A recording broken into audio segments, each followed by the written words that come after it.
Vamos a meternos de lleno en un problema que trae de cabeza a muchísima gente. Ese ciclo que parece no tener fin de las alergias crónicas en los perros. Seguro que esta frase resuena en la cabeza de muchísimos dueños de perros con alergias crónicas. Es la historia de siempre. Mientras toman medicación como los esteroides o el Apoquel, todo va bien. Pero en cuanto se para, vuelta a empezar. A ver, para entender por qué estos fármacos no son una cura definitiva, lo primero es pillar cómo funcionan. Y para eso hay una analogía que es brutal y que lo explica perfectamente. Estos medicamentos actúan, básicamente, como unos bomberos que llegan al incendio y en lugar de echar agua para apagar las llamas, lo que hacen es cortar los cables de la alarma. Claro, el ruido para, se hace el silencio, pero el fuego, el problema de verdad, sigue ahí, devorándolo todo. Y aquí vemos las dos estrategias principales, ¿no? Por un lado, los esteroides son como un mazo, suprimen todo el sistema inmunitario para que deje de reaccionar. Es como meter a todo el ejército en la cárcel. Por otro lado, el Apoquel es más como un francotirador de élite. Apunta y bloquea una señal muy específica, la que le dice al cerebro «pica». Pero al final los dos se centran en lo mismo, silenciar la señal, no en apagar el fuego.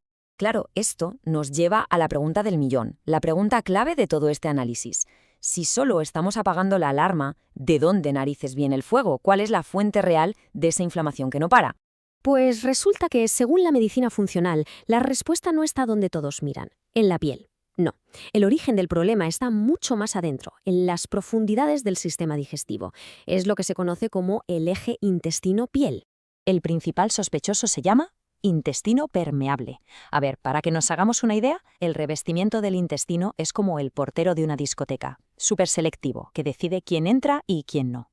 Cuando esa barrera se daña y se vuelve permeable, es como si el portero se fuera a dormir. Se cuela de todo, toxinas, trozos de comida sin digerir, y todo eso acaba en el torrente sanguíneo. Y aquí es donde se desata la tormenta perfecta.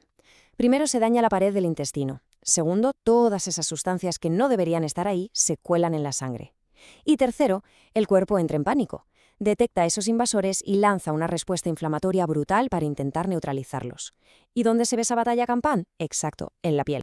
Y aquí está la clave de todo, que mientras la alarma del picor está desconectada gracias a la medicación, la causa del incendio, ese intestino que está hecho un colador, sigue ahí, completamente ignorada. Los fármacos no hacen absolutamente nada para repararlo. Y no solo eso, es que a la larga los esteroides pueden incluso echar más leña al fuego. Pueden debilitar aún más esa pared intestinal, permitiendo que se cuelen todavía más toxinas. Por eso, cuando se corta la medicación, se produce el temido efecto rebote.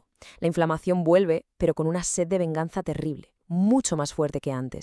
Claro, toda esta guerra interna al final pasa factura en todo el cuerpo. Y eso nos lleva a una idea clave de la medicina funcional. La teoría del terreno, en pocas palabras, viene a decir que el problema no es tanto el bicho o el patógeno, sino el campo de juego, o sea, el ambiente interno del cuerpo. Si ese terreno está sano y equilibrado, es resistente, pero si está debilitado o contaminado, se convierte en el lugar perfecto para que surjan los problemas.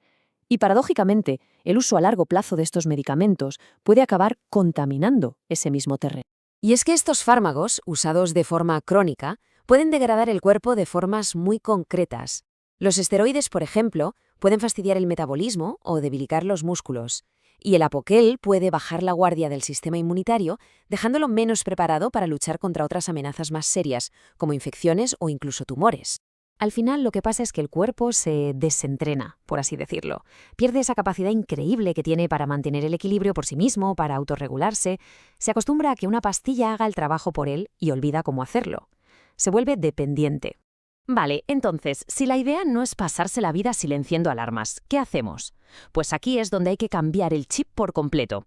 Hay que pasar de la supresión a la reconstrucción, dejar de poner parches y empezar a arreglar la estructura desde los cimientos. Básicamente tenemos dos opciones sobre la mesa.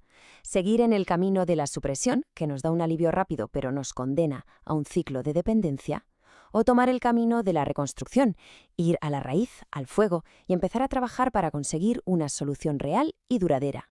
La idea de la reconstrucción se basa en 3 pilares, 3 pasos fundamentales. Primero, revitalizar la pared del intestino, sellar esas fugas para que dejen de entrar toxinas. Segundo, darle a las células la nutrición y la hidratación que necesitan para poder repararse y funcionar bien. Y tercero, reiniciar el metabolismo para que el cuerpo recupere su capacidad de gestionarse a sí mismo. El objetivo final, al fin y al cabo, es conseguir un entorno interno tan sano, tan equilibrado, que el sistema inmunitario pueda por fin relajarse, que ya no tenga que estar todo el día en alerta máxima, reaccionando a lo loco, porque ya no hay una amenaza constante viniendo desde dentro. Y todo esto nos deja con una idea final para darle vueltas. Quizás el objetivo nunca debería haber sido silenciar las señales del cuerpo, sino aprender a escucharlas. A lo mejor el picor no es el enemigo, sino el mensajero desesperado que lleva todo este tiempo intentando decirnos que hay un fuego dentro que necesita urgentemente nuestra atención.